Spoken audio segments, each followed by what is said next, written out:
Shalom semua, silakan duduk.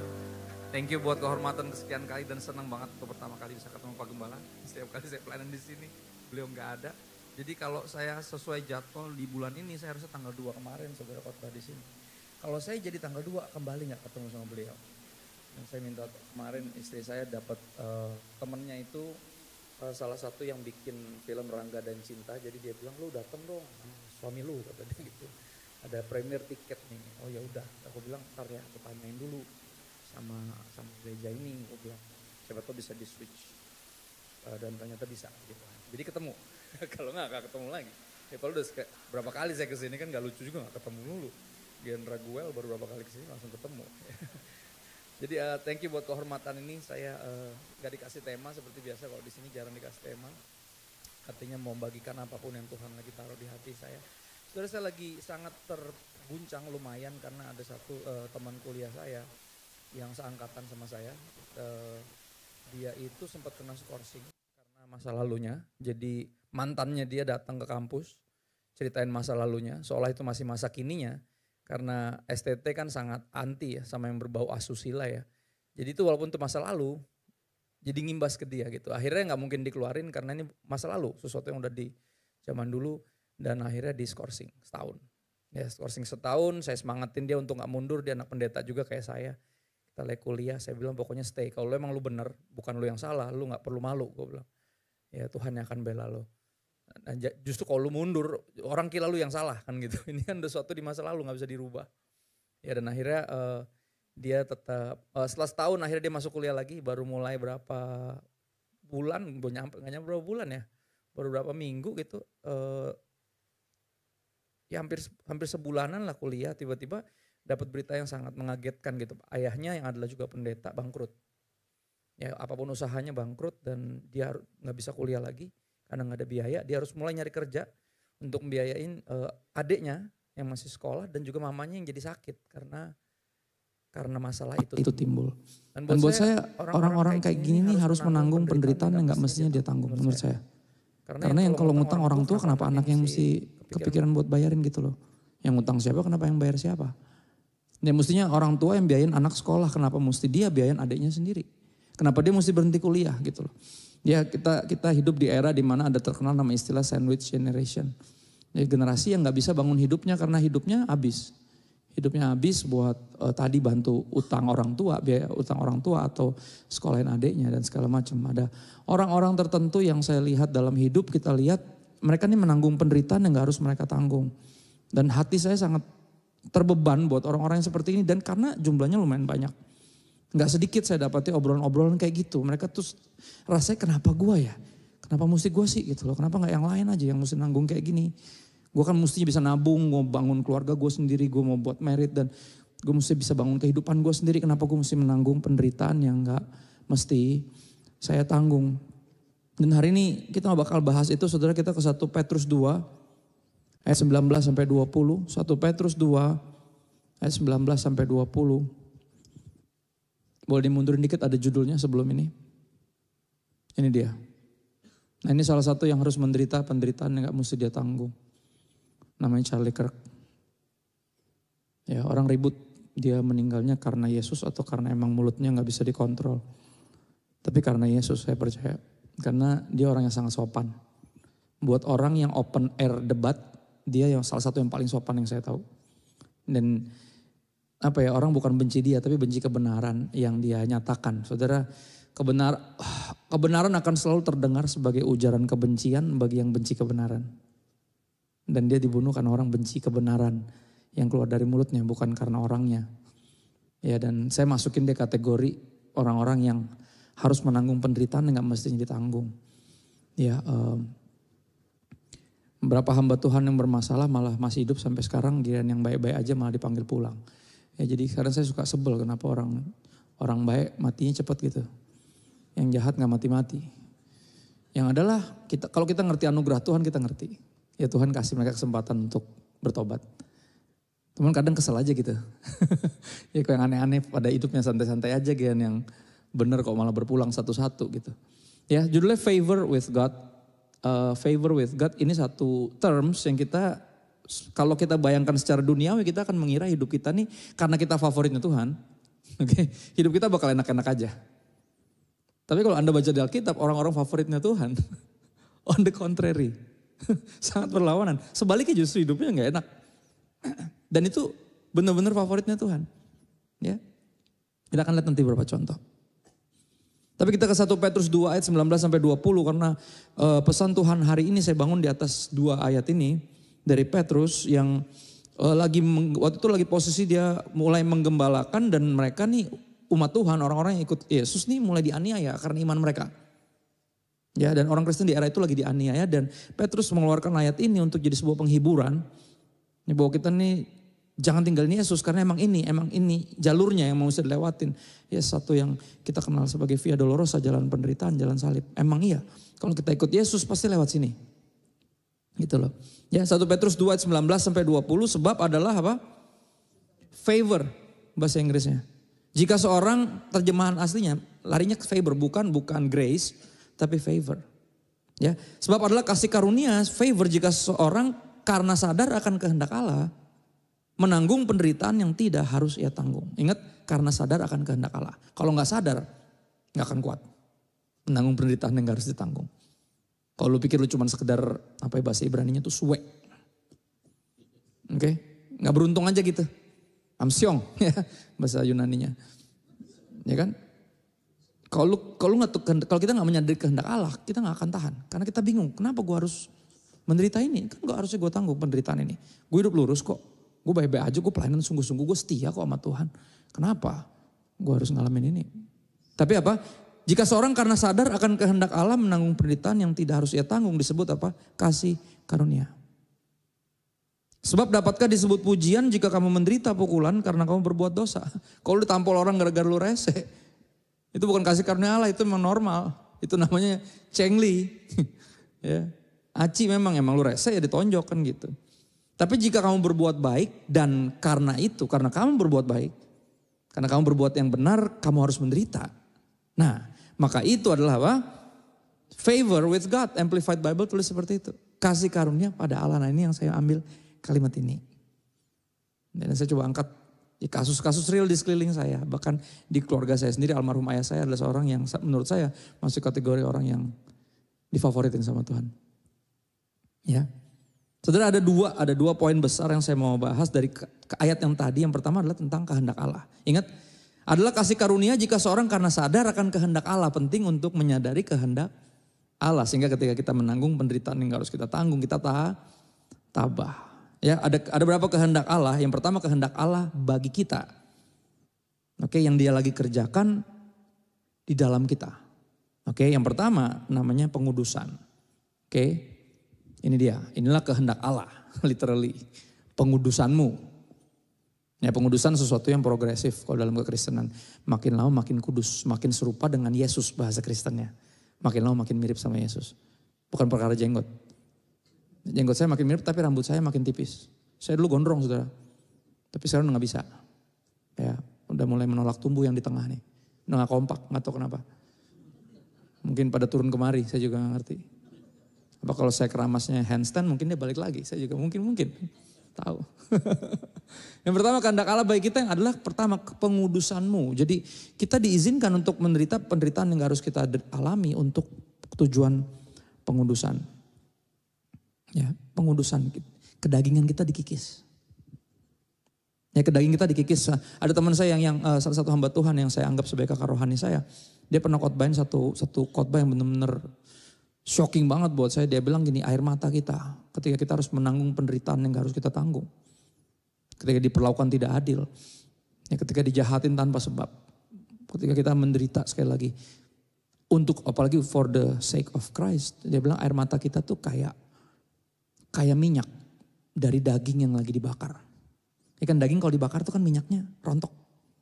Dia bilang tuh kayak gitu. Air mata kita tuh kayak gitu. Tuhan tuh lagi mengikis kedagingan kita. Siapa tuh makanya denger tuh kayak gila. Iya juga, iya lagi kan gitu. Ya, rasanya kayak gitu memang. Ya semua keakuan, kesombongan, kepercayaan diri. Yang adalah sebenarnya sombong juga, gak percaya Tuhan. Tapi percaya diri, itu dikikis semua. Semua kebanggaan kita kan yang lain dikikis semua. Kayak lagi he humbled us bahasanya itu. Dan itu Disebutnya pengudusan karena kedagingan kita lagi dikikis. Itu yang pertama, kenapa kita diizinkan. Ya itu kehendak Allah yang pertama bagi kita apa? Pengudusan. Yang kedua, Roma 8 ayat 28 sampai 29. Kita tahu sekarang bahwa Allah turut bekerja atau He work all things together. Terjemahan bahasa Inggris lebih keren. Kalau turut bekerja tuh seolah ini hidup kita, dia kayak ikut-ikutan gitu loh. Ya kan turut bekerja kan gitu. Kita lagi ngerjain sesuatu, dia ikut-ikutan.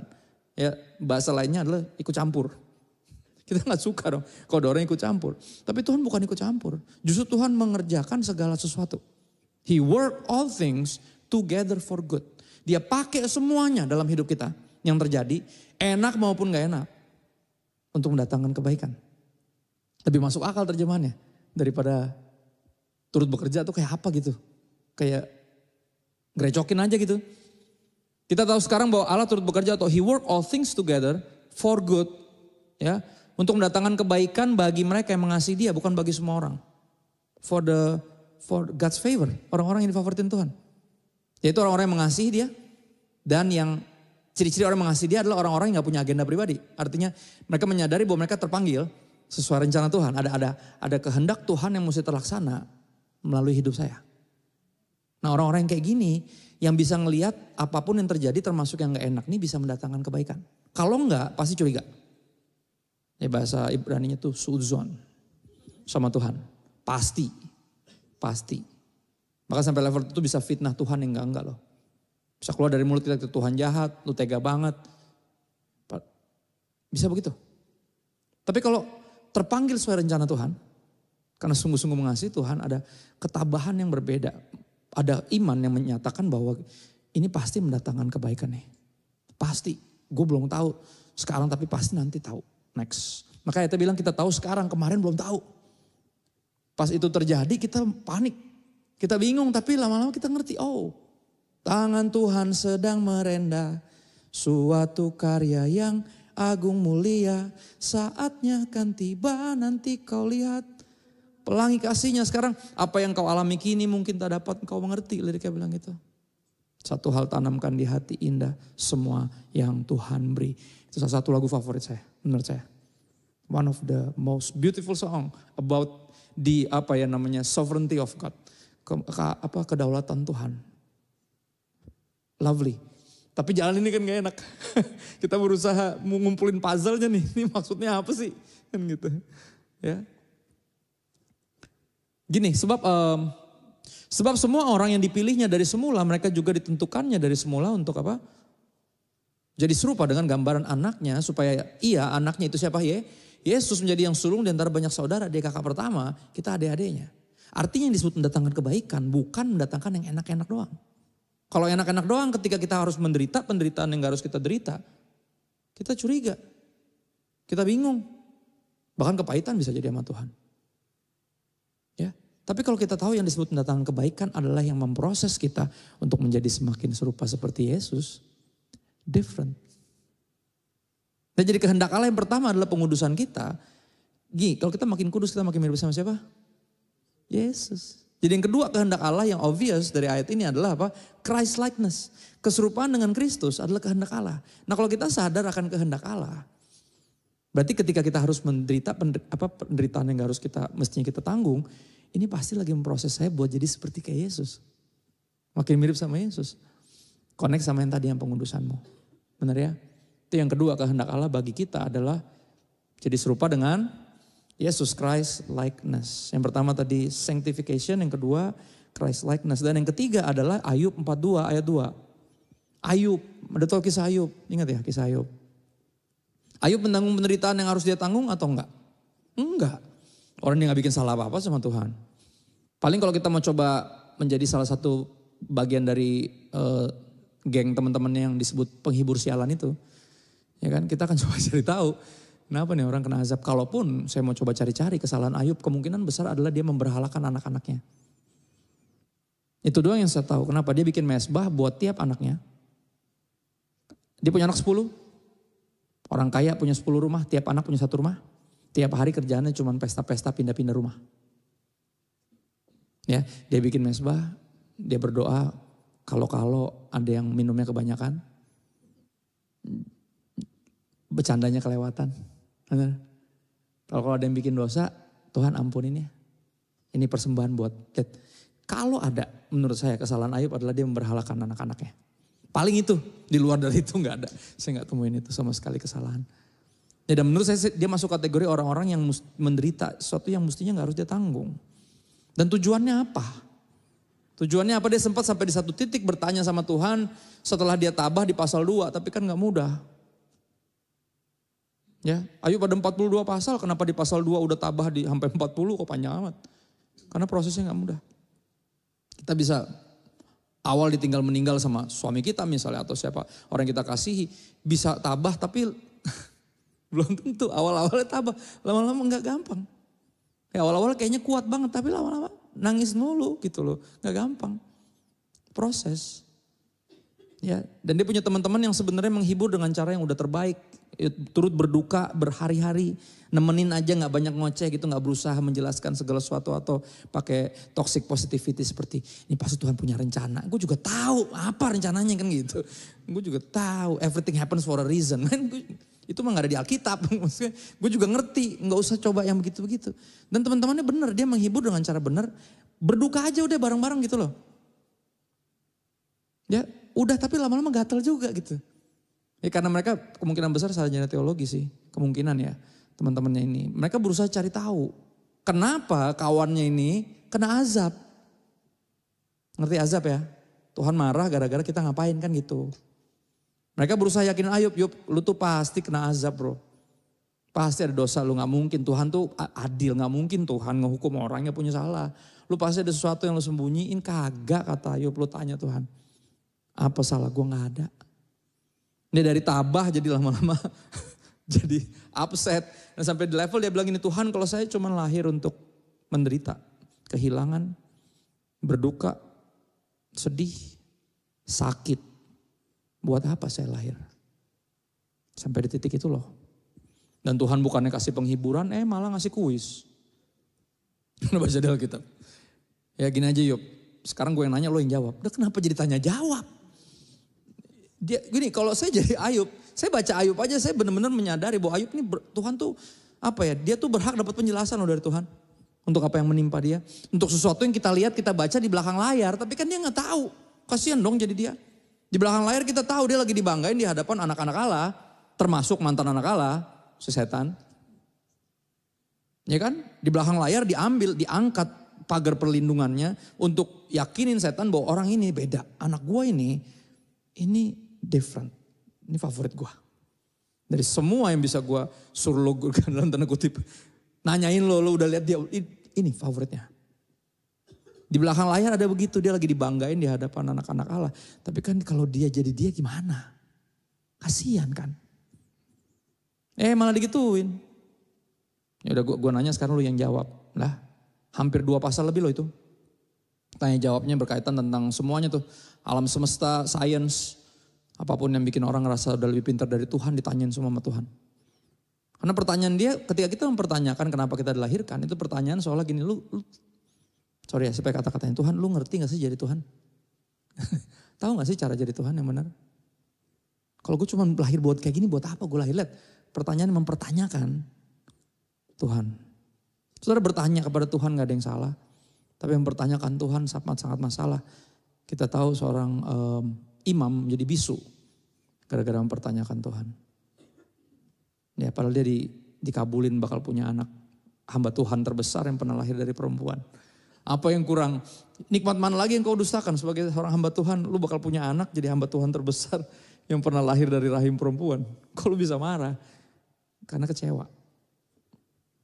Ya, mempertanyakan Tuhan akhirnya bisu dan orang ini ngalamin ini semua. Dan singkat cerita dari semua pertanyaan-pertanyaan itu, akhirnya Tuhan gak jawab sama sekali. Ayub cuma tahu dari awal, lu di mana pas gue bikin alam semesta? Belum lahir, exactly. Dan Tuhan terus tanya. Dan membuat Ayub cuma tahu doang bahwa gini, gua Tuhan, lu bukan. Mestinya gak ada pertanyaan keluar kayak gitu dari mulut lo. Gak elok. Lu gak ngerti. Makanya dia bilang apa? Di menjelang pasal 42, Ayub bilang dari awal-awal dia bilang apa? Aku ngomong hal-hal yang aku gak ngerti, dia bilang. Ya, dan aku sekarang ngerti, gak ada rencanamu yang gagal. Gitu. Artinya Tuhan gak pernah iseng, Tuhan pasti punya rencana. Dan kalau dia udah punya rencana, dia udah punya kehendak pasti akan tercapai. Makanya ayat ini muncul ayat 5. Akhirnya apa? Dia disadarkan dari pertanyaan-pertanyaan itu, dia disadarkan bahwa dia nih, what have I done? Gue ngomong apa sama Tuhan? Tahu apa gue tentang kehidupan ini? Ya, dan ini yang dia bilang, hanya dari kata orang saja aku mendengar tentang engkau. Selama ini, when things going smooth, ketika semua baik-baik saja. Ya, saya hanya banyak mendengar tentangmu Tuhan dari orang. Jadi kesalehan Ayub ternyata bukan dari pengenalan, tapi dari hearsay, dari apa kata orang. Dan itu cukup untuk bikin dia takut akan Tuhan. Tapi bukan itu yang Tuhan mau. Saudara, yang Tuhan mau keintiman, bukan cuma sekedar informasi. Ya makanya Alkitab kan dimaksudkan untuk membawa transformasi, bukan cuma tambahan informasi, no. Ya, dan transformasi hanya bisa terjadi dari keintiman itu. Kita mengenal Tuhan dan diubahkan dari paradigma dan semua yang diubahin dari intimacy with God. Dan ini yang Ayub alami, saudara. Dia bilang apa, selama ini ketika semua baik-baik saja, saya hanya banyak mendengar tentangmu Tuhan dari apa kata orang. Tetapi sekarang, when I lost everything, I see you. Saudara, ini kehendak Allah. Intimacy. Apa itu? Intimacy. Melihat ke kedalaman saya. Arti keintiman itu. Saudara, kenyataan hidup yang gak enak kerap kali justru membawa kita mengenal Tuhan dengan lebih benar. Bukan berdasarkan fenomenological doang, sesuatu yang fenomena. Melalui, tapi numena, sesuatu pribadinya sendiri yang kita kenal. Ketika semuanya strip down. Ya, ada lagu Coming Back to the Heart of Worship. When the music fades, all is strip away. Right? Ketika semuanya musiknya berhenti, ketika semua bumbunya, lightingnya, apanya segala macam disingkirin semua, udah tinggal gua doang di ruangan ini, udah gak ada siapa-siapa. Justru baru gue bisa nyembah Tuhan karena Tuhan. Bukan karena efek-efek yang memainkan, memancing perasaan saya atau no. It's him, it's me and him. Dan ini yang dia bilang. Dan ini yang Tuhan mau, saudara, intimacy. Dan kadang harga untuk sebuah intimacy adalah apa? Lost everything. Ya, berapa dari kita, mayoritas bahkan semua dari kita, saya berani jamin, baru menyadari bahwa Yesuslah yang kita perlu. Sampai cuma tinggal Yesus yang kita punya. Kalau masih punya yang lain, kita gak bakal kepikiran bahwa kita perlu Yesus. Tapi kalau kita udah gak punya apa-apa, tinggal punya Yesus, baru kita menyadari. Ternyata He's all I need. And that's why ketika bahkan masih punya semuanya, kita mesti belajar untuk menginginkan hanya Dia. Hanya Kau milikku di sorga, tiada yang ku ingini di bumi. Hanya Kau. Kenapa? My portion forever. Ya, langit bumi lalu lenyap, tapi firman Tuhan tinggal tetap. Dia itu satu-satunya yang datang dan tinggal, yang lain datang dan pergi. Sesuka hatimu lagi. Kau datang dan pergi, sesuka hatimu. Cuman Dia. Come in today, come in to stay. Come into my heart, Lord Jesus, into my heart. Cuman Dia yang datang dan tinggal. Habis pandemi Anda lihat kok. Ya kan, berapa teman Anda udah gak balik lagi kan? Ya, ada yang dipanggil pulang. Ya, Anda kehilangan apa yang Anda bangga-banggakan selama ini. Tapi yang tetap ada cuman Dia doang. Dia doang yang gak pernah kemana-mana. Ketika semuanya tutup, kita baru sadar ternyata sorga selama ini terbuka. Cuman karena selama ini masih banyak yang buka, kita gak kepikiran buat mikir sorga. Gimana? Ada kemarin mau healing gak bisa, mau jalan-jalan gak bisa, mau kesini gak bisa, mau keluar rumah aja gak bisa. Akhirnya pas kita, ternyata sorga dari dulu kebuka deh. Cuman gue gak nyadar aja. Ya kadang mesti semuanya tertutup dulu baru kita menyadari bahwa yang selama ini terbuka ternyata kita abaikan. Ya, dan ini yang terjadi sama Ayub. Ketika gue kehilangan semua, justru gue melihat. Sekarang saya sungguh-sungguh melihat, mengenal Dia dengan intim. Dan itu yang Tuhan mau, saudara. Itu yang Tuhan mau. Karena cinta sejati berasal dari pengenalan yang intim. Bukan dari apa kata orang. Ya, makanya saya cukup sebel juga dengar apa kata orang tentang Pak Gembala. Selama ini diceritain Gembala tuh gini-gini. Saya akhirnya ketemu sendiri. Kan gini lebih enak. Kalau cuma dengar apa kata orang doang. Walaupun yang bagus-bagus yang diomongin. Cuma tetap aja pengen ketemu kan. Gitu. Cuma kapan ketemunya nih? Gitu. Akhirnya ya oleh anugerah Tuhan dan kedaulatan Tuhan kita ketemu hari ini. Ya. Oke. Nah berikutnya adalah apa saudara, saya mau bawa kita untuk melihat ayatnya masih lanjut kan. Kalau sadar akan kehendak Allah dan ayat berikutnya adalah karena apa, boleh next. Nah karena berbuat baik harus menanggung penderitaan yang tidak harus ditanggung. Nah ini disebut favor with God. Oke. Kalau kita dijahatin gara-gara kita rese ya normal. Tapi kalau kita berbuat baik karena berbuat baik jadi harus menderita. Nah ini yang favor with God. Sesuatu yang aneh, sekali lagi kita kalau dengar kata favorit pasti pikir oh gak bakal kenapa-napa, kan difavoritin Tuhan. Lawannya favorit adalah sentimen, bener gak? Wah sentimen nih orang sama gue nih, ngerti ya? Semua orang dia baik sama semua orang kecuali sama gue, kan gitu. Rasanya kan seperti itu saudara, kalau kita gak kenal Tuhan dan gak mengerti rencana Tuhan, kita akan mengira dia sentimen sama kita. Semua orang kok enak-enak kecuali gue. Kenapa mesti gue? Kan gitu. Ya dari semua kakak beradik kenapa mesti saya yang nanggung beban keluarga ini? Karena saya anak nomor 1 misalnya. Ya pertanyaan-pertanyaan itu loh. Saudara ada 3 tokoh yang saya mau bawa kita untuk melihat. Mereka menanggung karena berbuat baik harus menanggung penderitaan yang gak harus ditanggung. Karena ada yang namanya kehendak Allah bagi Tuhan, bagi dia, bagi dirinya. Jadi ada tujuan ilahi yang mau Tuhan capai melalui kita. Yang pertama tadi tujuan ilahi buat kita. Kehendak Allah buat kita. Dia pengen kita apa? Kudus, semakin serupa sama Yesus dan mengenal dia. Sungguh-sungguh, pribadi, secara intim. Tapi yang ini ada kehendak Allah bagi dia. Ada rencana ilahi yang dia pengen kita ambil bagian dalamnya. Nah yang pertama kita lihat adalah kisah Yusuf. Ya Kejadian 45 ayat 5. Tapi sekarang janganlah bersusah hati dan janganlah menyesali diri karena kamu menjual aku ke sini, kata dia. Jadi dia diapain? Dijual. Bukan cuma dijual. Ketika udah jadi budak berprestasi, difitnah sama istri bos. Ingat kisahnya berlanjut. Ya. Masuk penjara nolongin orang, dilupain selama 2 tahun. Ya, akhirnya Tuhan angkat jadi orang nomor 2 di dunia.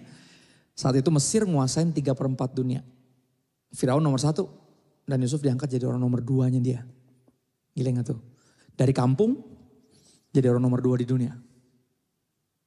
Mimpi yang udah Tuhan kasih dari awal, tapi yang penggenapannya aneh rutenya. Orang makin lama makin naik ya. Terus naik dan tidak turun. Ini terus turun dan gak tahu kapan naiknya. Aneh kan? Anak kesayangan di rumah, dibuang sama saudara-saudara sendiri loh, dijual. Kepahitan sangat mungkin. Sakit loh dijual sama saudara-saudara sendiri. Ya dijual jadi budak, dibeli, gak punya hak. Berprestasi, jadi manajer, ditaksir sama istri bos. Ya kan? Ditolak dengan sopan, dengan terhormat. Karena dia takut Tuhan. Dia bilang gue gak mungkin berdosa terhadap Tuhan. Ya, saya gak mungkin melakukan perbuatan sejahat ini dan berdosa terhadap Allah. Gak mungkin dia bilang. Malah masuk penjara. Ini di penjara nolongin orang. Ada satu yang gak salah. Dan dia bilang gue bakal ingat sama lo. Lo udah nolongin gue. Dilupain. 2 tahun kemudian Firaun punya mimpi gak ada yang bisa ngertiin. Boro-boro ngertiin orang dia juga gak ceritain juga. Ya kan, gue punya mimpi nih, kalau dia bisa ngertiin dapat hadiah. Mimpinya apa Pak? Tebak dong. Ya susah lah gimana caranya. Lu cerita dulu minimal kita bisa tebak-tebak buah manggis kan gitu. Siapa tahu bener artinya. Lu diceritain juga enggak. Tapi ini yang keren orang ini dari penjara diambil dia. Tiba-tiba Firaun pertama kali ngomong sama dia. Pertama kali ketemu dari mulut Firaun keluar kata-kata gini. Gue denger lu bisa ngertiin mimpi. Dan jawaban Yusuf keren. Dia bilang gini. Oh iya emang saya dari kecil indigo sih. Enggak gitu. Dia gak ambil semua kredit buat dirinya. Enggak ada kalimat itu. Enggak ada dia ngerasa itu karunianya dia. Enggak ada. Dia bilang apa? Sekali-kali bukan saya yang ngertiin mimpi. Tapi Tuhan yang kasih tahu artinya. Dan Tuhan juga yang akan memberitakan kesejahteraan untuk Tuanku Raja. Keren. Lihat anak kampung. Bisa punya kesopanan level dewa. Menurut saya itu level dewa loh. Ini raja yang dia juga bukan rajanya dia. Dia bisa tahu menempatkan diri dan itu powerful. Dia tinggikan Tuhan, dia akui Tuhan dalam segala jalannya. Kan dia tahu di sepanjang perjalanan hidup yang terus menampar dia seperti mengkhianati dia. Kenyataan yang mengkhianati dia. Dia percaya Tuhan bawa gue, Tuhan bawa gue. Tangan Tuhan yang bawa gue lewat sini. Makanya apa? Apapun yang dikerjakan dia, Tuhan buat berhasil. Kita baca ayat itu. Karena yang dia lakukan semuanya buat Tuhan. Karena dia tahu Tuhan punya rencana pasti. Gue gak ngerti. Tapi Tuhan punya rencana. Ya, urusan dia membawa saya mencapai mimpi yang dia kasih, bukan urusan saya. Ini mimpinya dia, bukan mimpi gua. Tapi saya hambanya. Ini bagian saya untuk terus melakukan yang benar bahkan ketika gak ada yang lihat, because that's what integrity is. Integrity means doing the right thing even when no one is watching. Kenapa? Karena saya gak mungkin berdosa terhadap Tuhan. Kenapa? He's been good to me. Dia udah bawa saya sejauh ini. Gak mungkin saya melakukan perbuatan sejati, integritas. Akhirnya jadi orang nomor 2 di Mesir. Dan akhirnya benar mimpinya jadi kenyataan. Saudara-saudaranya datang, sujud di bawah kakinya minta tolong.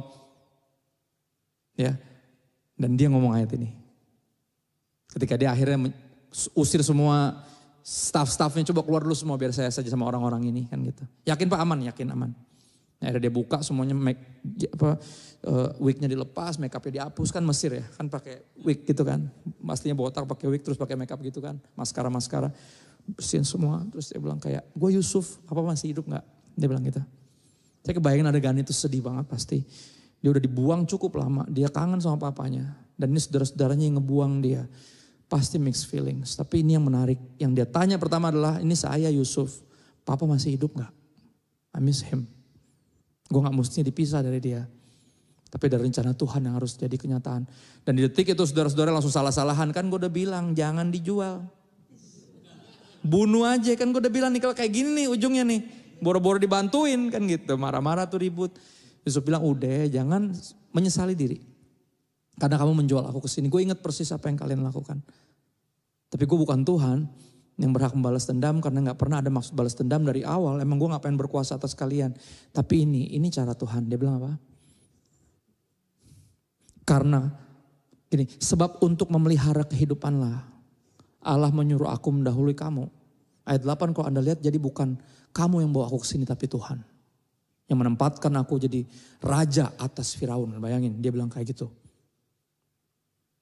Ya, artinya apa? Dia menyadari ada sesuatu yang way bigger than himself. Lebih dari kesuksesannya. Karena gini, sering kita terjebak kalau udah ngebaca kisah Yusuf, kita terjebak kita pengen jadi sukses kayak Yusuf, right? It's not about you. Come on man. Berapa lama lu Kristen gak menyadari juga? Yang bikin kita Kristen adalah it's all about him. Kita bukan Kristen kalau it's all about me. Siapa yang dekat? Kristo kan gitu. Kristen, Kristo yang masih agak mirip, cuman tetap bukan tentang gua. Kristen artinya pengikut Kristus, bukan pengikut Kristo. Jadi kalau ada yang belum follow IG saya gak masalah. Yang penting follow Yesus. Ya. Jadi dia menyadari, bayangin kalau bukan gua yang di sini. Bangsa kita pasti punah. Gak mungkin ada yang nolongin kita. Tapi Tuhan bawa gua ke sini. Ya lewat semua kesuean demi keamsyongan yang menimpa gua. Penderitaan demi penderitaan yang mestinya gak gue tanggung. Tapi apa? Gue harus derita. Kenapa? Kehendak Allah. Apa yang bikin dia bertahan? Sadar akan kehendak Allah. Saudara mesti ngerti. Kita kenal dia sebagai the favored one of God. Orang yang difavoritin Tuhan. Ingat, selalu di rumah bukan anak paling kecil, bukan anak paling tua, tapi anak paling disayang. Gara-gara siapa? Tuhan. Di rumah orang jadi budak gitu juga. Jadi budak kesayangan, benar? Di rumah anak kesayangan, di rumah orang budak kesayangan, di penjara napi kesayangan, gila gak tuh? Tebak siapa yang bikin dia jadi favorit terus? Tapi apa? Jadi favorit, come with a price. Banyak yang gak suka pasti. Dan itu yang kita pada gak ngerti. Ketika kita minta, gue pengen jadi orang yang difavoritin Tuhan. Apa iya? Benarkah lu siap dengan semua konsekuensi itu? Saya dulu ketika masih di kantor, kalau dipuji-puji terlalu berlebihan sama bos, saya bilang udah. Bonusnya jadi transfer dong, gak usah banyak ngomong. Gue bilang, nggak kalau lu terlalu dekat sama gue nanti ada yang ngiri. Dan nanti gue dibenci tanpa alasan, nyebelin. Udah santai.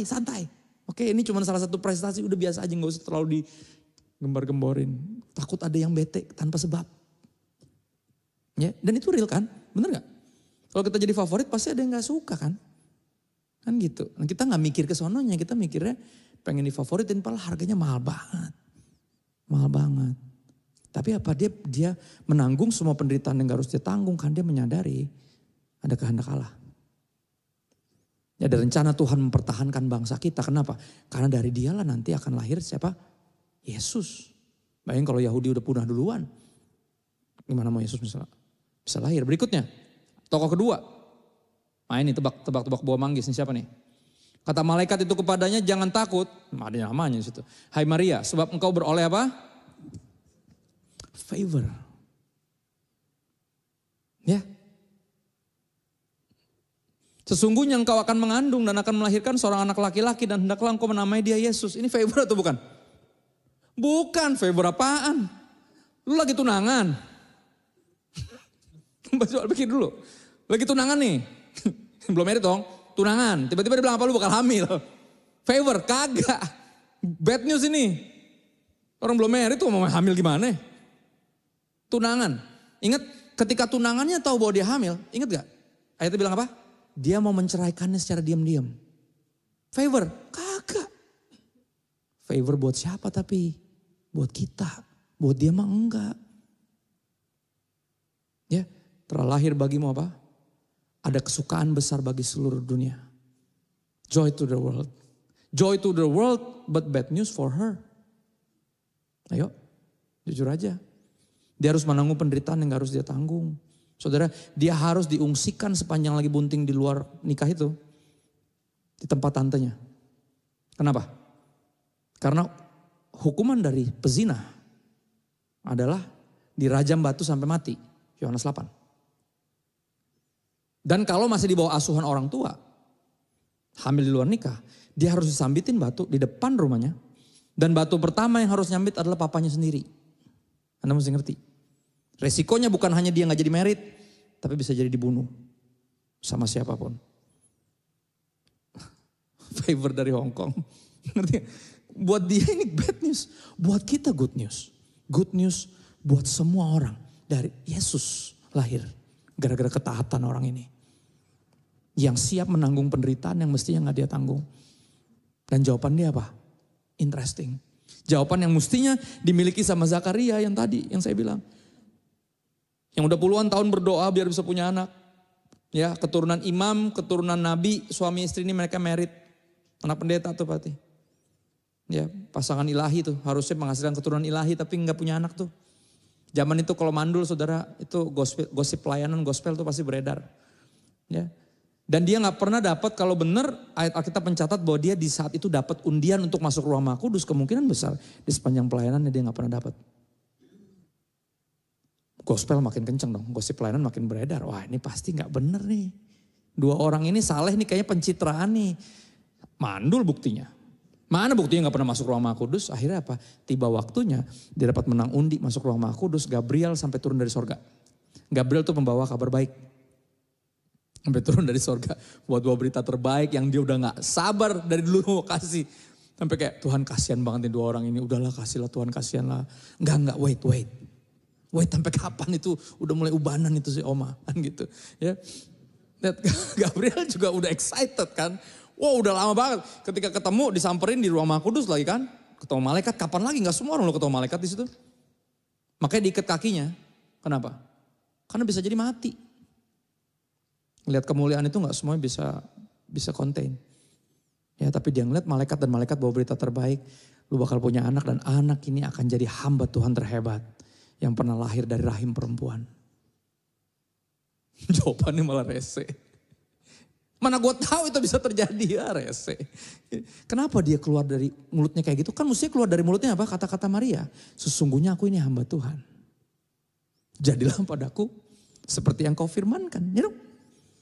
Dia kan imam. Mestinya dia tahu gak ada yang mustahil bagi Allah. Malaikat sampai kasih tahu Maria. Sebab gak ada yang mustahil bagi Tuhan. Karena bagi Maria yang baru 14 tahun. Dia gak menyadari, gak ada yang mustahil buat Tuhan. Dia masih 14 tahun, dia tahu apa. Makanya dia nanya bagaimana gue bisa hamil, gue belum married. Pertanyaannya satu lagi, si Zakaria gimana gue tahu tuh bakal kejadian lah. Yang satu bertanya, yang satu mempertanyakan. Makanya bisu, ya kan. Gabriel sampai ngomong gini, saya itu Gabriel. Kan gitu, dia sampai ngomong gitu loh. Gue itu bawa berita baik, gue pikir lu bakal senang. Sujud syukur kayak nyetak gol buat timnas kan gitu. Walaupun tidak terjadi, ya kan terjadi cuma kalah ya kan. Ini malah marah, wah gak beres nih orang nih. Akhirnya bisulah dia. Dan keluarlah dari mulut istrinya unek-unek mereka selama ini. Istrinya ngomong apa? Akhirnya ya Pak, aib kita diangkat juga, lihat. Itu yang mereka pikirin, makanya jawabannya ketus sama Tuhan.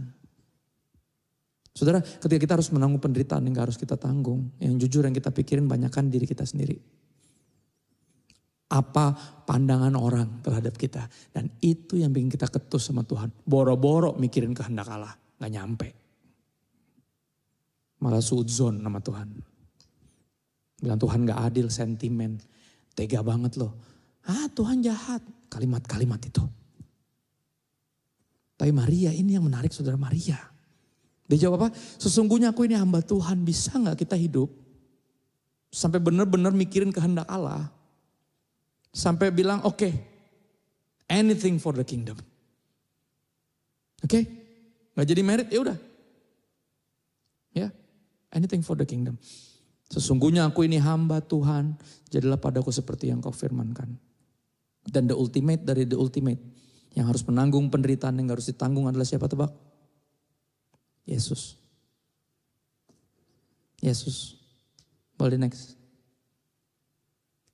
Dia yang tidak mengenal dosa telah dibuatnya menjadi dosa karena siapa? Kita, supaya dalam dia kita dibenarkan oleh Allah. Yang menanggung penderitaan yang gak harus ditanggung adalah siapa? Yesus. Supaya kita yang harusnya menderita. Karena kesalahan kita sendiri. Yang harusnya disalib karena dosa-dosa kita. Diselamatkan. Ya. Yang mestinya binasa, beroleh hidup yang kekal. Yang mestinya dibiarin membuang-buang hidupnya percuma, dipakai oleh Allah untuk jadi hamba-hambanya. The ultimate favor of God has a name and his name is Jesus. Dan Yesuslah yang bikin kita ketika harus menderita penderitaan yang gak mestinya kita tanggung, bisa tabah. Makanya Petrus bilang gitu. Ya, ingat posisi Yesus juga sama kan? Kristus, the chosen one. Ya, the most favorite one. Yang difavoritin.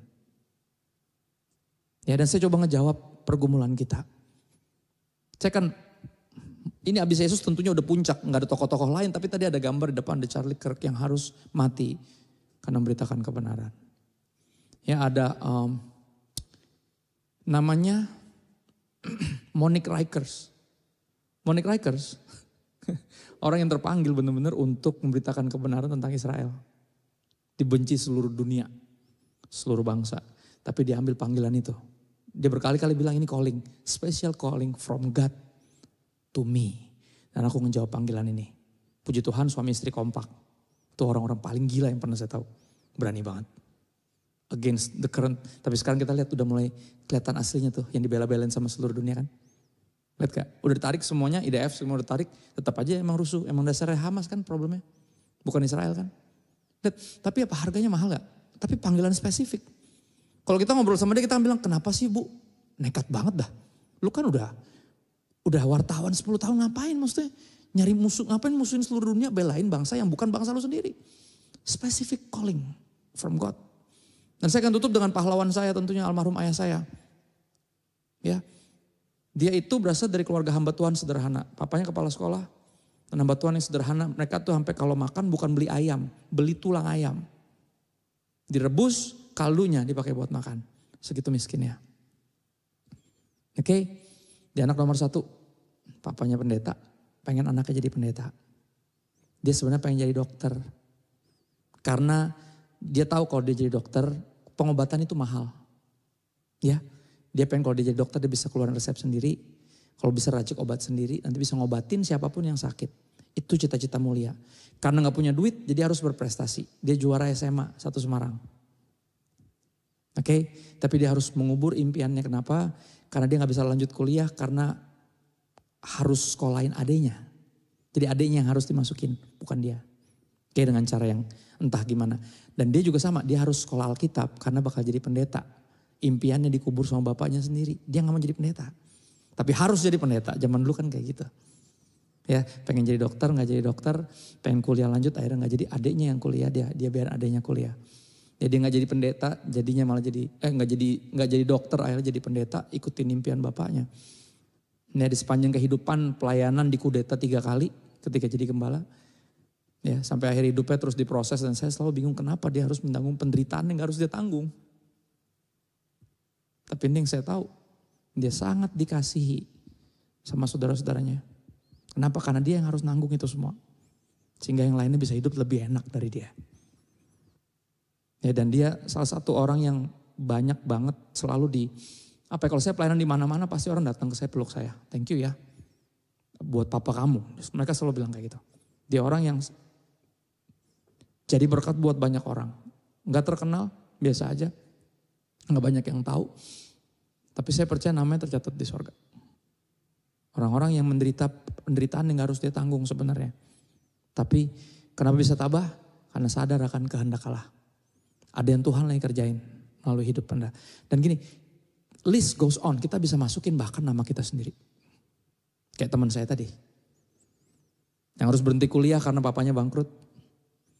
Ya, dia harus mulai cari kerja untuk biayain ibunya yang lagi sakit dan adiknya yang harus sekolah. Dia menanggung penderitaan yang gak harus dia tanggung. Tapi aku berdoa, dia menyadari kehendak Allah. Dia menyadari kehendak Allah bagi dirinya. Pengudusan, keserupaan dengan Kristus, keintiman dengan Tuhan. Oke, dan berikutnya ada rencana ilahi yang Tuhan mau capai melalui dia. Ya, dan khususnya apa? Memandang kepada Yesus. Ya, yang harus menanggung penderitaan yang gak harus dia tanggung buat kita. Sehingga gini, saya tutup dengan kutipan dari seorang hamba Tuhan bernama Timothy Keller, almarhum. Tahun ini banyak banget yang meninggal, saudara, asli deh. Pendeta-pendeta yang saya favoritin. Ya, dan ya udah, saya gak pernah berduka kalau ada yang meninggal. Istirahat, turut bersuka dengan yang beristirahat. Saya berduka kalau ada yang pindah agama, saudara. Tinggalin Yesus, nah itu baru saya berduka. Itu kabar duka cita sesungguhnya. Karena satu orang berdosa bertobat, seluruh sorga bersorak-sorai. Satu orang percaya murtad, lawannya terbalik. Jadi saya belajar untuk gak berduka cita atas hamba-hamba Tuhan meninggal. Ya udah istirahat, kita justru lanjutin tugas kita, ini bagian kita sekarang, kan gitu. Ya, dia ngomong gini, Kristus menderita bukan supaya kita gak menderita. Ya, karena reality is all of us suffer. Semua kita, Yesus yang ngomong, dalam dunia kamu akan mengalami penganiayaan. Kamu akan menderita. Tapi apa? Take heart, kuatkan hatimu. I have overcome the world. Saya udah ngalahin dunia ini. Artinya bukan kita gak bakal menderita, bukan. Kita menderita with a purpose. Keller, saya ulang lagi. Kristus menderita bukan supaya kita gak menderita, tapi gini. Kristus menderita supaya ketika kita menderita, kita gak cuma sekedar menderita. Dan menyesali nasib, menyalahkan Tuhan, menyalahkan keadaan. Tapi kita apa? Kita jadi seperti Yesus. Ya, semakin serupa sama Yesus, karena itu yang lagi dikerjakan. Jadi saudara, saya gak tahu apa penderitaan yang Anda harus tanggung yang sebenarnya rasanya bukan Anda yang harus tanggung. Tapi ini yang saya tahu. Jika Anda mengalaminya, is favor with God. Ini kasih karunia pada Allah. Dan yang ngomong ini hamba Tuhan yang akhirnya mati disalib terbalik. Namanya Petrus, yang tadinya sangat penakut, sangat self-centered. Ya. Yang akhirnya menyadari bahwa ini bukan tentang saya tapi tentang dia. Jadi ketika dia mau disalib pun karena memberitakan Injil, dia bilang, please jangan salib gue seperti Yesus, gue gak layak. Gue udah nyangkal dia 3 kali. Bikin dibalik.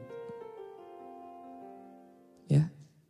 Dan dia bilang apa? Adalah anugerah pada Allah, kasih karunia pada Allah. Favor with God. Ketika kita harus mengalami penderitaan, menanggung penderitaan yang mestinya tidak harus kita tanggung. Karena apa? Sadar akan kehendak Allah. Dan aku berdoa malam ini ada yang terbantu dengan pesan Tuhan ini. Karena hidup kerap kali gak adil, bukan berarti Tuhan gak adil. Kayak penderitaan kadang kita bingung kenapa kita mesti alamin. Karena dunia ini udah jatuh dalam dosa. Bukan karena Tuhan jahat, no. Jangan fitnah Tuhan yang tidak-tidak. Ya. Ketika dalam lembah kelam, percayalah. Justru di lembah kelam kesempatan kita bisa melihat dia. Saudara, kita dimaksudkan untuk menjadi seperti serupa dengan Yesus. Gimana caranya bisa jadi serupa sama sesuatu yang kita gak bisa lihat. So we need to see him. And gimana caranya bisa ngelihat dia? Kata Ayub, ketika gue kehilangan segalanya gue ngelihat dia. Justru di lembah kelam kita bisa ngelihat dia. Benar ayatnya bilang gitu kan. Kau menuntun, aku membaringkan aku di padang berumput hijau. Saudara, di padang berumput hijau kita bersyukur kepada Tuhan karena rumputnya, bukan karena Tuhannya. Ketika kita sakit disembuhin, kita bersyukur karena sembuhnya, bukan karena Tuhannya.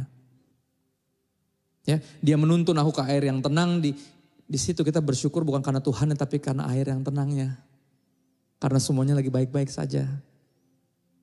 Karena keuangan lagi oke. Ya, karena financial breakthrough bukan karena Tuhannya kita bersyukur. Tapi di lembah kelam, aku tidak takut bahaya. Kenapa? Sebab engkau, saudara, di lembah kelam, kita gak bisa mensyukuri siapapun yang lain selain dia. Di lembah kelam kita melihat dia. Itu yang Ayub bilang, I see you. Dan ketika kita melihat dia, kita menjadi serupa dengan dia. Dan aku berdoa, Roh Kudus bantu kita untuk terus melihat Yesus. Lihat Yesus yang menanggung penderitaan yang gak mesti dia tanggung. For us. For his father. Ya, sehingga kita ngalamin ini, kita gak jadi lemah dan putus asa. Saudara, favor with God. Aku berdoa ini jadi satu kalimat yang Anda pahami sungguh-sungguh. Ya, ketika lagi ngalamin banyak yang gak enak, Tuhan favoritin Anda. Bukan Anda kena azab, bukan Tuhan sentimen. Sebaliknya justru, sebaliknya. Ya, beresponlah positif seperti Yusuf yang selalu always give 100.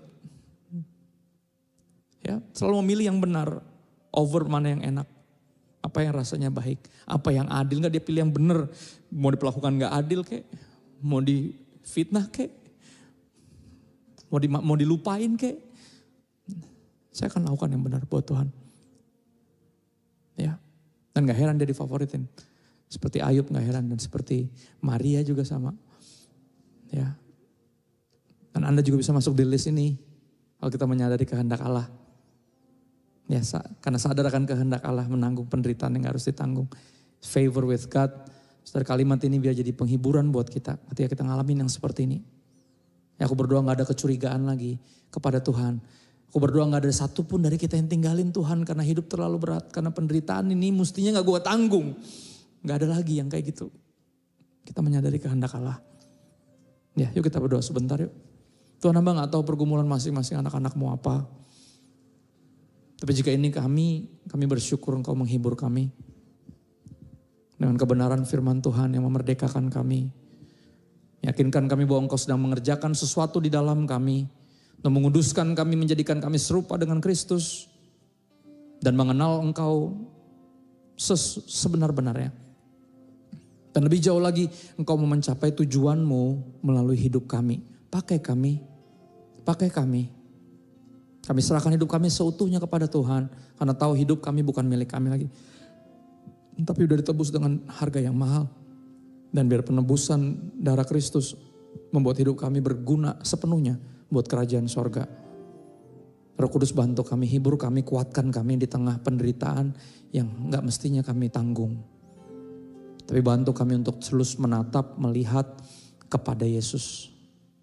Yang menanggung penderitaan, bantahan sehebat itu untuk menyelamatkan kami dan membawa kami, meyakinkan kami, membuka mata kami pada realita akan ada kehendak Allah yang harus tercapai melalui hidup kami. Terima kasih Bapak, kami bersyukur buat semua yang hadir. Kami tahu Roh Kudus akan ingatkan firman ini dan bahkan bantu kami bagikan kepada orang-orang yang membutuhkannya sehingga kami bisa jadi pemberita firman yang baik. Banyak orang yang bisa dilepaskan dari ikatan kepahitan bahkan sama Tuhan.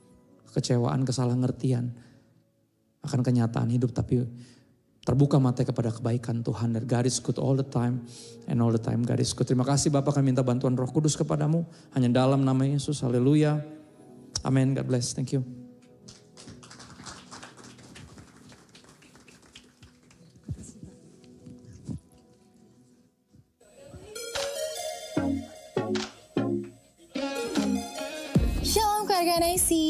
Senang sekali bisa ketemu lagi di minggu yang penuh sukacita ini. Kalau ini pertama kali hadir di NIC, kami mau bilang welcome home.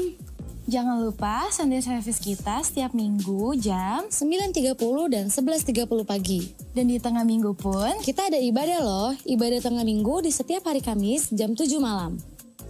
Hai kamu yang masih SMA, mahasiswa atau profesional muda. Ini waktunya kamu ikut ibadah youth setiap hari Minggu jam 3 di NIC Hall ini. Untuk para wanita hebat, Ada ibadah woman yang bernama Wings, Woman in God's Spirit, setiap hari Kamis, minggu kedua dan minggu keempat jam 2 siang. kalau Bapak Ibu atau Saudara lagi butuh teman doa, Atau mau ngobrol sama konselor rohani, kami menyediakan doa dan konseling setiap hari Kamis, minggu kedua dan keempat, jam 2 sampai 4 sore. tinggal daftar ke admin atau volunteer. Ingat, di NIC Bapak Ibu dan Saudara tidak akan pernah sendirian. Ini dia informasi yang paling penting. Pada bulan November, NIC akan mengadakan baptisan. Baptisan akan diadakan tanggal 8 November pada jam 10 pagi. Dan pembekalan baptis akan diadakan tanggal 2 November pada jam 2 siang. Untuk jemaat yang ingin dibaptis, Bisa langsung mendaftar melalui volunteer NIC. itu dia NIC Weekly News minggu ini. Terima kasih sudah jadi bagian dari keluarga besar NIC. Sampai ketemu di ibadah berikutnya. Tuhan Yesus memberkati. Puji nama Tuhan, berikan aplaus yang terbaik untuk Tuhan kita. Siapa yang diberkati Tuhan pada malam hari ini? Thank you. Favor with God. Berita kebenaran yang sangat memberkati. Saya percaya Anda dan saya adalah orang-orang yang dikasihi Tuhan. Kita bersyukur untuk itu. Puji nama Tuhan, kami mengucapkan terima kasih banyak atas pelayanan Pastor Christopher Tabiheru. Luar biasa memberkati umat Tuhan di tempat ini. Tuhan memberkati pelayanan Pastor, dimanapun berada Tuhan pakai lebih dahsyat lagi. Amin. Baik Bapak Ibu, saya ingin juga menyapa, adakah di antara Bapak Ibu yang baru pertama kali hadir di ibadah NIC di tempat ini? Boleh lambaikan tangan Bapak Ibu. Jangan malu-malu, favor with God. Terima kasih, volunteer kami akan menyambut Bapak Ibu di tempat ini. Berikan kemuliaan untuk Tuhan. Baik Ibu, kalau ada waktu boleh beribadah bersama kami di tempat ini. Kita sama-sama memuji menyembah Tuhan. Puji nama Tuhan. Bapak Ibu yang dikasihi Tuhan, saya akan menyampaikan beberapa informasi tambahan untuk kita semua. Di antaranya minggu depan pada hari Kamis tanggal 23 Oktober 2025 jam 2 siang. NIC mengadakan ibadah Wings, Woman in God's Spirit di tempat ini. Ya, bagi ibu-ibu dan profesional, wanita profesional muda yang ingin bergabung dan dengan komunitas Wings di tempat ini, mari ibu-ibu ajak teman, saudara atau tetangganya untuk beribadah, bertumbuh bersama-sama di tempat ini. Berikutnya Bapak Ibu, minggu depan di hari yang sama seperti ini pada Kamis tanggal 23 Oktober 2025 jam 7 malam di tempat ini, kita akan bersama-sama lagi beribadah di tempat ini, mengadakan ibadah tengah minggu, dan firman Tuhan akan dilayani oleh hambanya Evangelis Martin Sunardi. Ya, mari Bapak Ibu kita bersama-sama hadir kembali, kita semangat untuk mencari Tuhan, untuk hidup di dalam kebenaran Tuhan. Puji nama Tuhan. Yang berikutnya Bapak Ibu, di gereja kita diadakan baptisan air hari Sabtu tanggal 8 November tahun 2025 jam 10 WIB. Dan sebelumnya nanti akan ada pembekalan baptisan air Bapak Ibu pada Minggu 2 November 2025 jam 2 siang. Ya, bagi Bapak Ibu, Saudara yang ingin mengikuti baptisan air dapat mendaftar terlebih dahulu, boleh melalui admin NIC di tempat ini. Baik, berikutnya Bapak Ibu terkasih, tiba saatnya kita akan memberikan persembahan kita yang terbaik untuk Tuhan. Dan persembahan akan didoakan oleh langsung Bapak Gembala kita, Pastor Daniel Santo. Dan sebelum kita memberikan persembahan yang terbaik, sebelumnya kita akan menyaksikan video klip tentang prinsip-prinsip persembahan berikut ini. Demikian informasi dari saya, Tuhan Yesus memberkati. Sampai ketemu di ibadah berikutnya.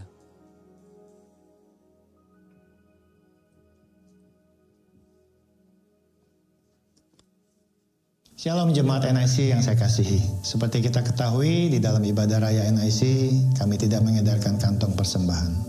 Bagi Bapak Ibu Saudara yang ingin memberi persembahan, dapat memasukkan di amplop yang tersedia di depan kursi Bapak Ibu Saudara sekalian. Dan memasukkan di kotak yang tersedia di depan pintu keluar setelah ibadah selesai. Atau persembahan dapat dilakukan secara digital melalui kris atau bank transfer.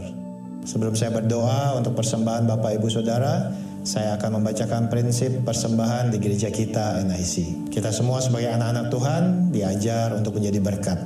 NIC sebagai gereja juga didirikan untuk menjadi berkat. NIC dibangun bukan untuk mencari keuntungan atau kepentingan pribadi. Bahkan tidak satu rupiah pun diambil untuk keperluan yang bukan untuk pelayanan. Kita percaya bahwa NIC merupakan bagian dari kerajaan Allah. Dan kita tahu bahwa kerajaan Allah tidak pernah kekurangan. Artinya jika NIC mengajarkan jemaat untuk membawa persembahan, itu bukan karena kerajaan Allah kekurangan atau NIC kekurangan. Tetapi karena NIC mengerti prinsip-prinsip kerajaan Allah dan ingin agar jemaat NIC diberkati. Karena Alkitab mencatat, mereka yang tidak menabur, mereka juga tidak akan menuai. Dan mereka yang menabur, mereka sendiri juga yang akan menuai. Menabur sedikit, menuai sedikit. Menabur banyak, akan menuai banyak juga, kata Alkitab. Kita harus mengerti bahwa persembahan kita itu berharga di mata Tuhan. Sebab dari persembahan kita ini, kehidupan orang lain bisa diubahkan. Mereka yang butuh uluran tangan kita, dapat kita tolong. Injil Kerajaan Allah juga dapat diberitakan lebih luas lagi.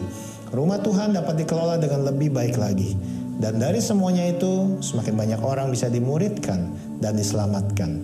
Hendaknya setiap kita memberi bukan dengan keterpaksaan, tetapi dengan kesadaran dan sukacita, serta mengerti bahwa ketika kita datang menghadap Tuhan dengan membawa persembahan syukur atau mengembalikan persembahan perpuluhan, itu adalah sebuah ungkapan rasa syukur, rasa cinta, dan rasa hormat kita kepada Tuhan, Sang Pemilik segalanya di dalam hidup kita. Tuhan Yesus memberkati. Shalom jemaat NIC yang saya kasih. Kita beri kemuliaan buat Tuhan kita Yesus Kristus. Belajar sesuatu, Bapak Ibu Saudara? Amin. Ya, malam hari ini kita diingatkan tentang favor with God. Terima kasih buat hambanya, Pastor Christopher Tapiheru yang boleh menjadi berkat buat setiap kita di tempat ini. Tadi dikatakan di 1 Petrus 2 ayat 19, sebab adalah kasih karunia jika seorang karena sadar akan kehendak Allah menanggung penderitaan yang tidak harus ia tanggung. Dalam King James Version dikatakan, for this is thankworthy. Nah, thankworthy itu kalau kita bisa terjemahkan, thank artinya terima kasih, worthy artinya layak atau pantas. Artinya layak untuk diucapkan terima kasih. Bisa nggak kita belajar seperti itu? Pada saat kita menanggung penderitaan yang tidak harus kita tanggung. Ya, sebab adalah kasih karunia, artinya layak untuk diucapkan terima kasih. Jadi kalau kita mengalami sebuah penderitaan, terima kasih Tuhan. Padahal itu bukan bagian kita. Ingat waktu Tuhan Yesus berkata di dalam Matius 29 ayat 39, Matius 26 ayat 39, dikatakan, ya Bapakku jikalau sekiranya mungkin, biarlah cawan ini lalu daripadaku. Mungkin secara manusia kita berkata, Tuhan kalau boleh penderitaan ini jangan dong buat saya. Tapi dikatakan di situ, tetapi janganlah seperti yang ku kehendaki. Yesus aja bisa ngomong begitu loh. Ya, melainkan seperti yang engkau kehendaki. Ya, jadi apa kehendak Tuhan atas setiap kehidupan kita? Ya, kita harus mengerti apa kehendak Tuhan. Makanya Roma 8 ayat 28 mengingatkan kita tahu sekarang bahwa Allah turut bekerja dalam segala sesuatu, baik maupun tidak baik, untuk mendatangkan kebaikan bagi mereka yang mengasihi Dia. Kalau Bapak Ibu Saudara mengasihi Dia, mengalami sesuatu yang mungkin gak baik, harusnya kita belajar. Malam ini diingatkan bahwa saya gak sabar nih menunggu ada suatu kebaikan yang Tuhan sedang siapkan buat saya pribadi.